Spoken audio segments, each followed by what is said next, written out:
ராசி நேயர்களே, இந்த வாரத்தை பொறுத்த வரைக்கும் 10ஆம் இடத்தில் சந்திரன் அமர்ந்திருக்கிறார்.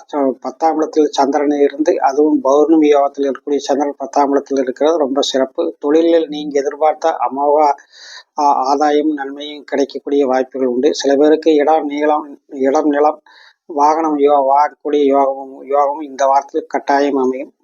சிலருக்கு அரசாங்க அதிகாரிகளின் ஆதரவு, விஐபிகளோட அறிமுகம் ஆகியவைகள் இருக்கும். குழந்தைகளின் ஆசை விருப்பத்திற்கு இணங்கி சில பொருட்களை நீங்கள் வாங்கி கொடுத்து மகிழ்வீர்கள்.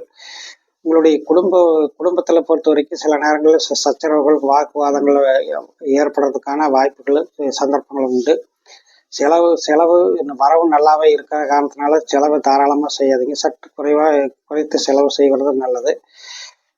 பொதுவாக 2ஆம் இடத்துக்கு இரண்டாம் அதிபதியான செவ்வாய் கம்பஸ்டடா இருக்கிற காரணத்தினால 7ஆம் இடத்தை ராகுனுடைய தொடர்பு, அதாவது பார்வை கிடைக்கிற காரணத்தினால அவ்வப்போது கணவன் மனைவி உறவுகளுக்குள் சில சிக்கல்கள் வரலாம். அவர்கள் மனைவியின் உடல்நிலை பாதிக்கப்படலாம். சகோதரர்களுக்குள்ளே சில கருத்து வேறுபாடுகள் வரக்கூடிய வாய்ப்புகள் உண்டு. இவையெல்லாம் அனுசரித்து போயிட்டீங்கன்னா இந்த வாரம் ரொம்ப நல்ல வாரம்.